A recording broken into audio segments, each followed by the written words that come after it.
I had the keys, the checklist, and their trust. Or so I thought. A week later, the phone rang, and just like that, I became the prime suspect in someone else's mess. The first mistake I made was saying yes. I thought I was just doing a favor for a friend.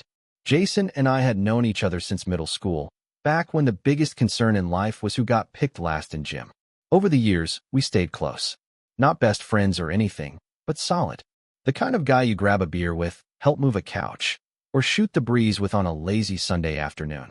So when he asked me to house sit for him and his wife while they went on a 10-day cruise to Alaska, I said yes without thinking. He had always been good to me, and honestly, I could use the change of scenery. My own apartment was loud, cramped, and practically allergic to sunlight. His place? Quiet cul-de-sac, big windows, and central air that actually worked. It felt like a mini vacation, just without the margaritas.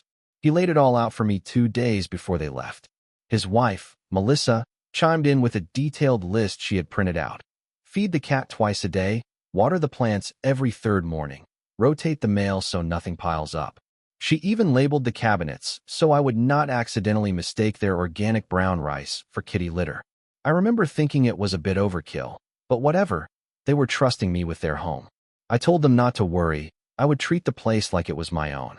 That turned out to be the wrong promise to make. Their house was spotless, like something out of a catalog. Pale walls, modern furniture, no clutter in sight.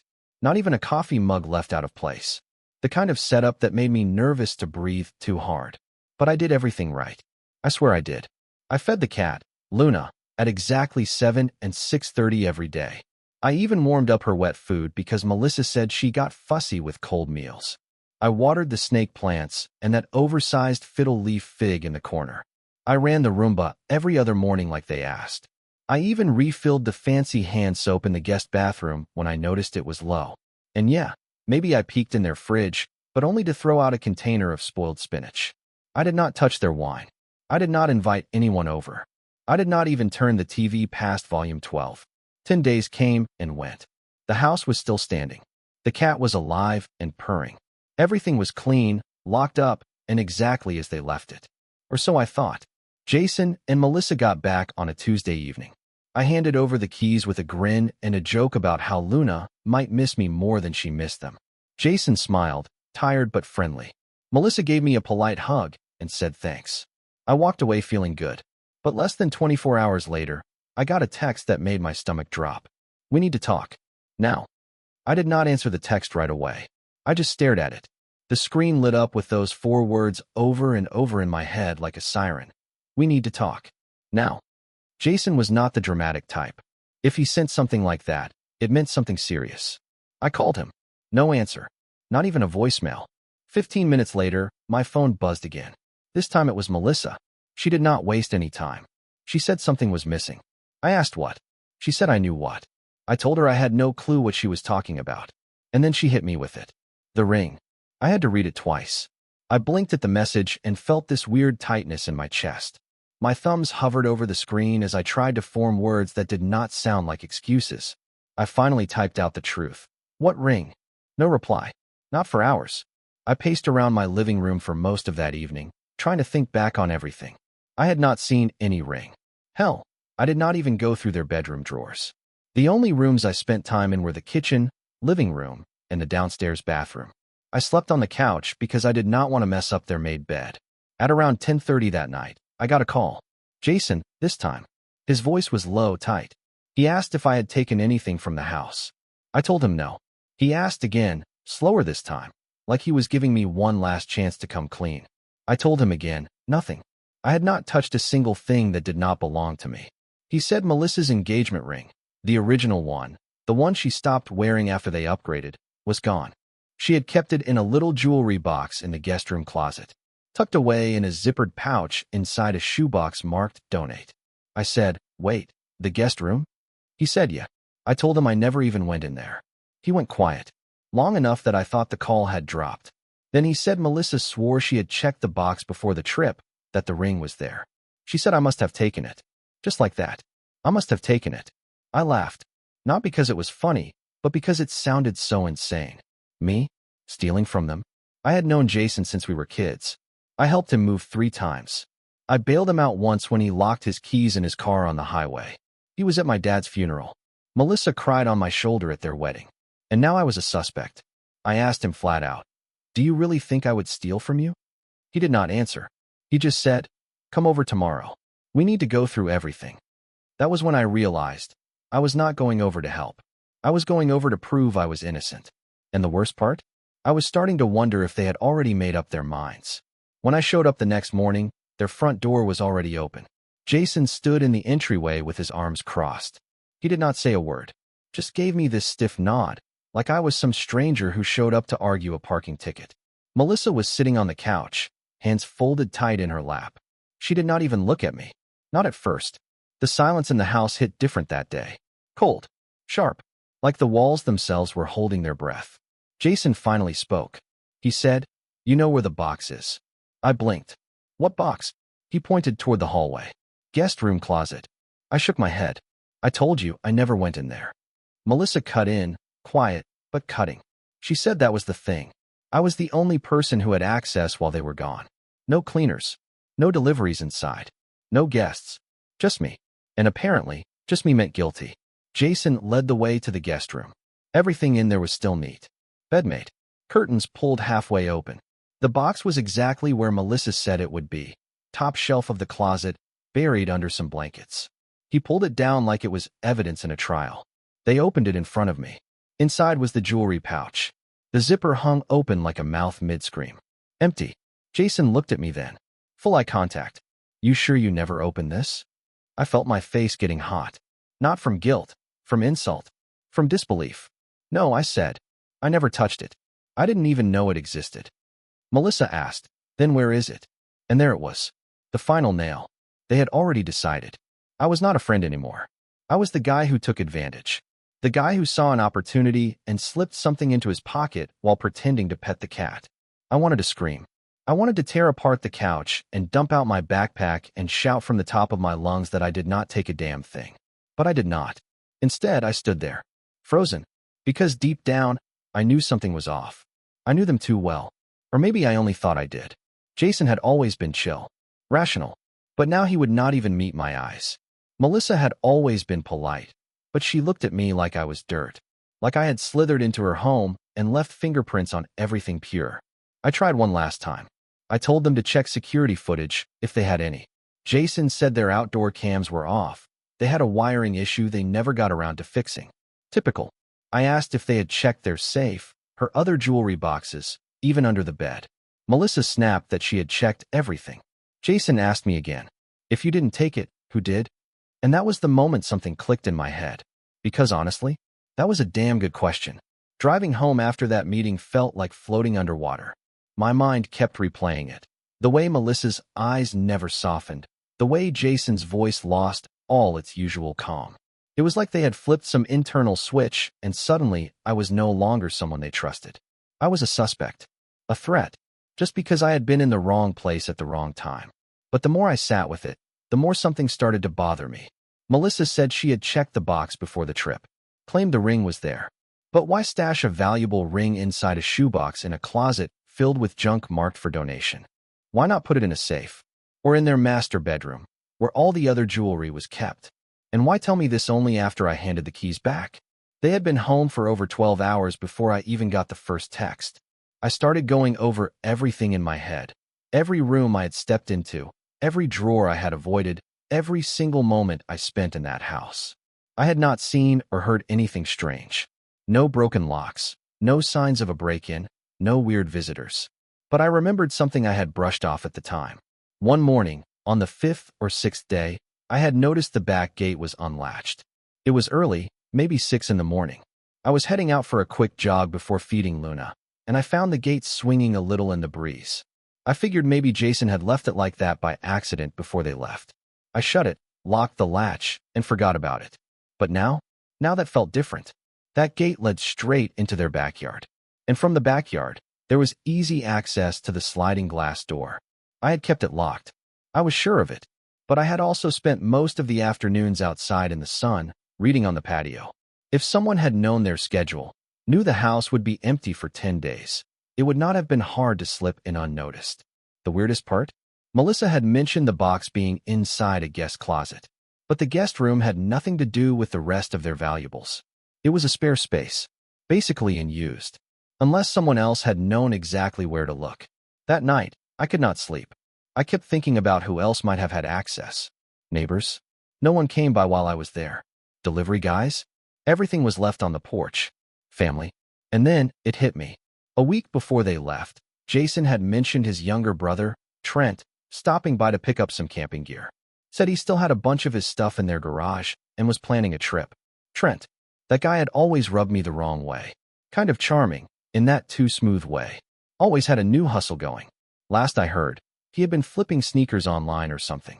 The kind of guy who could sell a broken lawn chair as a collectible and make it sound legit. But he was also the only other person I could think of who had been in that house before the trip and might have known where things were kept. I pulled up Jason's socials. Nothing recent from Trent. I checked Trent's feed, set to public, as always. Photos of him hiking, drinking, flexing in front of mirrors. And one picture stood out. Posted 3 days ago. A ring box. Sitting on a glass table. The caption?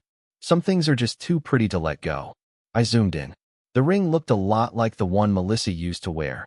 The original one, before they upgraded. My heart sank. It was a stretch. Maybe it was just a flex. Maybe it was fake. But suddenly, I was looking at a whole new angle. And if I was right, then the people accusing me had no idea that the real problem was a lot closer to home than they thought.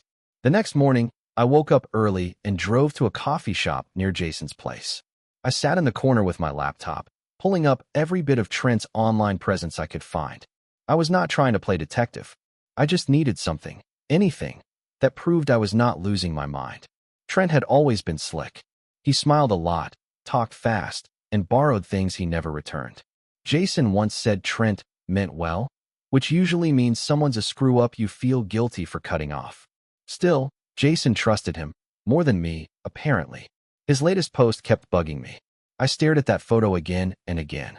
The ring box, that ring, and those words. Some things are just too pretty to let go. It was posted while Jason and Melissa were still on their cruise. He must have known they were gone. I tried to reach out. I messaged him. Hey man, that ring in your pic, where'd you get it? No reply. An hour passed. Then, out of nowhere, the post disappeared. Not edited. Deleted. That was all the confirmation I needed. I called Jason. He did not answer. So I sent the screenshot I had taken before the post vanished. Just the photo. Nothing else. 5 minutes later, my phone rang. Jason's voice was low. Not angry. Not defensive. Just tired. Where did you get that? I told him I saw it on Trent's profile. Long pause. Then he muttered, Melissa told me to talk to you first because she said it had to be you. Because Trent would never. He trailed off. I asked, did he have a key? Jason said yeah, he did. Had a spare for emergencies. But he wouldn't do something like that, he added, like he was still trying to convince himself more than me. I told him he needed to ask Trent. Today. Not tomorrow. Not next week. Jason said he would handle it. I did not believe him. So I handled it myself. That afternoon, I drove by Trent's apartment. I knew the place. He had lived there for years. Top floor of a rundown fourplex with peeling paint and a balcony full of lawn chairs that had never seen a lawn. I waited in my car for half an hour before I saw him. He strolled up in a hoodie, earbuds in, plastic grocery bag in one hand. No stress. No shame. I got out and waved him down. He stopped, gave me that practiced grin. What's up, man? I asked him directly. Where did you get the ring? His smile did not budge. What ring? I stepped closer. You know which one. The one from your post. He laughed. Actually laughed. Then said, man, I sell jewelry now. Picked that one up from a pawn shop in Tacoma. Relax. I told him Melissa was missing her old engagement ring. That she thought I stole it. That his picture looked exactly like it. His smile dropped. Only for a second. Then he said, that's between you and them. And just like that, he turned and walked inside. No denial. No surprise. Just that line. That's between you and them. My gut told me everything I needed to know. Trent had taken the ring. But the damage was already done. Jason and Melissa had chosen to believe the worst in me before asking a single honest question. And I could feel it brewing in my chest. That slow, bitter sting of betrayal. But I was not done yet.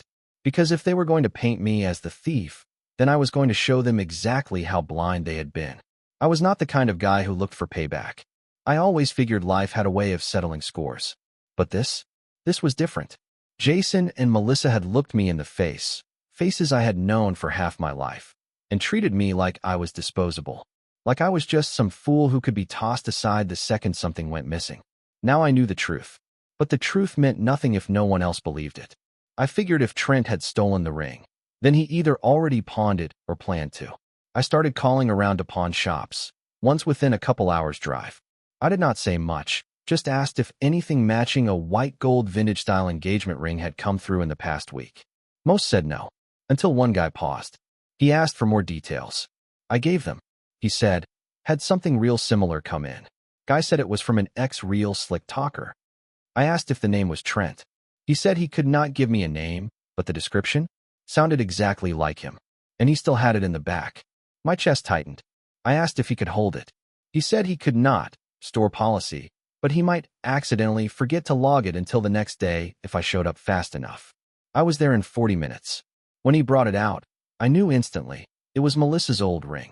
The band, the setting, even that tiny chip near the base she used to joke about. I stared at it and felt this weird mix of relief and rage wash over me. I took a photo. I asked for the paperwork the seller had signed. The guy hesitated, then slid it over real casual-like when no one was looking. He never said it, but I could tell. He hated people like Trent too. The signature? Trent Holloway. Game over. That night, I sent the photo of the ring to Jason. Then I sent the photo of the paperwork. No caption, no explanation, just the evidence. I waited. It took 3 hours. Then the message came through. Jason, I don't even know what to say. Another message followed. Jason, we confronted Trent. He admitted it. Said he needed money for a business deal. He thought we would not notice. Then a third. Jason, I'm sorry, man. We were wrong. Wrong? That was the word he picked? Not, we humiliated you. Not, we broke your trust. Just wrong. It took me 5 tries to figure out how to respond. I deleted every draft. Too calm. Too bitter. Too honest. Finally, I just sent this. You did not ask. You assumed. That was the last thing I sent him. Because it was not just about a ring anymore. It was about what that ring revealed, about who they were, and what I really meant to them. And I was not done sitting in silence, waiting for apologies I no longer needed. The next morning, Melissa emailed me. Not texted, emailed. Like we were co-workers trying to smooth over a missed meeting. Her message was long, polished, said things like, deeply regret, and horrible misunderstanding, and you have always been such a loyal friend. She even ended it with, warmly, Melissa. Warmly? I could still hear her voice in my head from that day. The disgust behind her questions, the cold distance in her tone. She had not looked at me like a friend. She had looked at me like a problem. Jason followed up a few hours later with a voicemail. His voice cracked near the end, like he was trying to squeeze out sincerity. Said he had been blindsided. Said he was ashamed. Said he would understand if I never wanted to speak to him again. But the thing is, he never said why they jumped to me. He never said what made them so sure it had to be me and not, say, the guy with a history of borrowing things. The guy who sold their stuff before. The guy with a key. That part was still stuck in my throat like a bone I could not swallow. They had handed me their trust and yanked it back the second something went wrong. No questions. No benefit of the doubt. Just suspicion and quiet accusation. And I could not lie. I had gone over every minute in that house 100 times, wondering if I had somehow triggered it. Did I forget to lock something? Did I leave a door cracked? Did Luna meow too loud? And Melissa imagined I had let someone in? But no, none of that mattered. They had made their choice. Now they wanted to rewind it, like it never happened. I never replied to either of them. Not to the email. Not to the voicemail. Not even when Jason texted the day after that and said he wanted to grab coffee. Just to talk. I left it on read. Because this was not about clearing my name anymore. It was about what it cost me. I had spent those 10 days watching their home, taking care of their finicky cat, even refilling their damn hand soap without being asked. I had treated that place with more care than I treated my own apartment. And still, it was not enough. All it took was one missing item for everything I had done to get erased. That ring could have fallen behind the dresser. It could have been misplaced in the rush before the trip. But their first instinct? Blame me. And the worst part? I had almost believed it. That was the thing that kept me up at night. Not their doubts, mine. For half a second, I had questioned myself. That is how fast doubt crawls in when people you trust stop seeing you clearly. So no, I did not reply, because if they wanted closure, they could sit with the same silence they once handed me. By the end of that week, I had heard more about Trent than I ever wanted to. Apparently, after Jason and Melissa confronted him, finally, things got messy. Trent admitted to pawning the ring, claimed he needed quick cash for some urgent business deal, which probably meant another half-baked sneaker hustle or crypto gamble. Jason tried to stay calm, tried to handle it privately, but Trent was not interested in damage control. He called Melissa paranoid, said she had no proof it was him until I started snooping. Then, according to what Jason told a mutual friend, Trent lost it. Started screaming about loyalty and family and how they always sided with outsiders. That one stung. Outsiders. That is what I was to Trent. What I realized I had probably been to Melissa all along. The friend, not the family. Good enough to house sit, not good enough to trust. The mutual friend, Derek, was one of those guys who lived for drama. He could not resist calling me up and spilling the whole thing. Said Trent had been crashing on their couch for months. Said Jason had been covering some of his bills. Said Melissa had begged Jason to cut him off multiple times, but Jason always found a reason to help. I listened in silence while Derek rambled. Then he paused and asked, "You gonna forgive them?" I said no. Not now. Maybe not ever. Because here was the truth. It was not just about a missing ring. It was about being treated like the help. About being assumed guilty without a second thought. About watching two people I cared about turn on me because it was easier than looking at the mess in their own family. What came next was kind of surreal. Jason sent me a Venmo request, $500. Said it was to help cover the cost of getting the ring back from the pawn shop. Said Trent refused to pay them back and they were tight on cash after the cruise. I stared at the notification for a full 5 minutes before deleting it. No response. No payment. Just gone. That was the moment I finally let go of whatever piece of me still wanted to fix things. They were the ones who broke it. And now, they could live with the cracks. Because when you trust someone with your home, your cat, your peace of mind, and then you look them in the eye and call them a thief, you do not get to ask for money. You get silence. You get distance. You get exactly what you gave.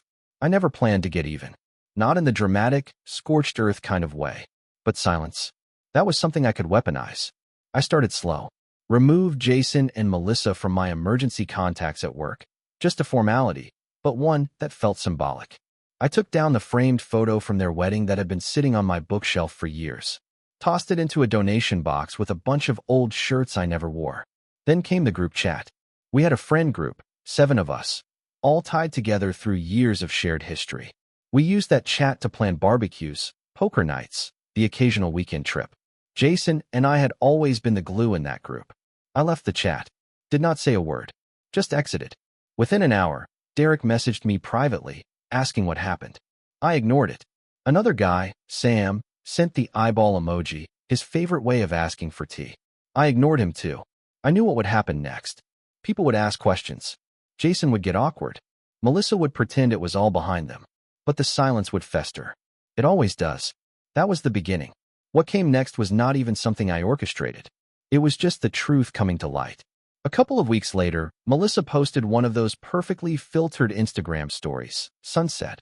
Wine glass. Sad caption. I barely noticed it. But someone else did. Derek. He called me out of nowhere and said Melissa had posted some cryptic quote about feeling betrayed by those closest to you.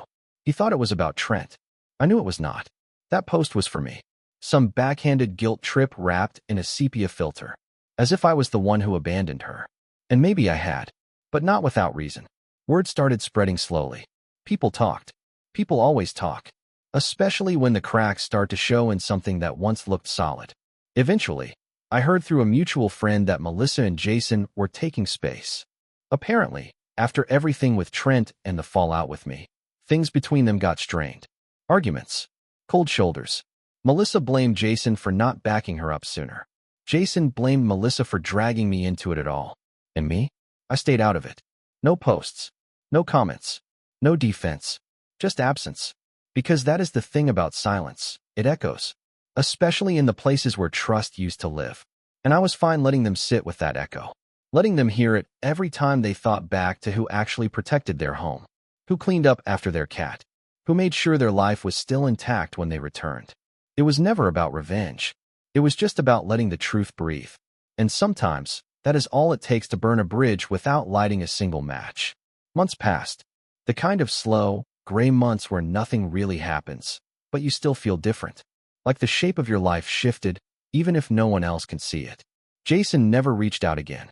Melissa posted a couple more vague quotes about loyalty and growth before eventually unfollowing me. The group chat faded into digital dust. A few of the guys tried to reboot it under a different name, but it never clicked the same. People picked sides, even if no one said it out loud. I stayed quiet, not because I was still angry, but because I had nothing left to say to people who only saw me as valuable when I was doing something for them. That whole mess taught me more than any breakup, layoff, or fight ever had. First thing I learned, do not mistake convenience for closeness. Just because someone trusts you to water their plants does not mean they trust you with their truth. I was good enough to feed their cat and restock their fridge, but the second a problem popped up, I became expendable, disposable. Second, some people do not value your help. They value your silence. They love the version of you that does not ask questions, does not set boundaries, does not expect reciprocity. But the second you need understanding, forget it. You are no longer useful.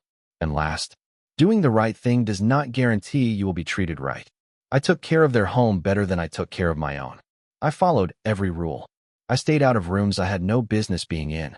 I even worried about overusing their fancy hand soap. And still, I was the first suspect. No evidence. No questions. Just blame. That kind of betrayal, it does not blow up in your face. It bleeds out slow. It leaves you second-guessing the way you hold doors for people, how quickly you offer your time, how much of yourself you give away for free. I do not hate Jason and Melissa, but I no longer feel the need to defend them when their names come up. And when people ask me now if I would house sit for them while they are out of town, I laugh. I tell them I retired. Because once you have been accused of stealing a life you protected with both hands, you learn real fast. Some favors cost more than they are worth. And trust? Once lost, it does not come back in full. It limps back, half broken, asking to be let in again. And me? I leave it at the door.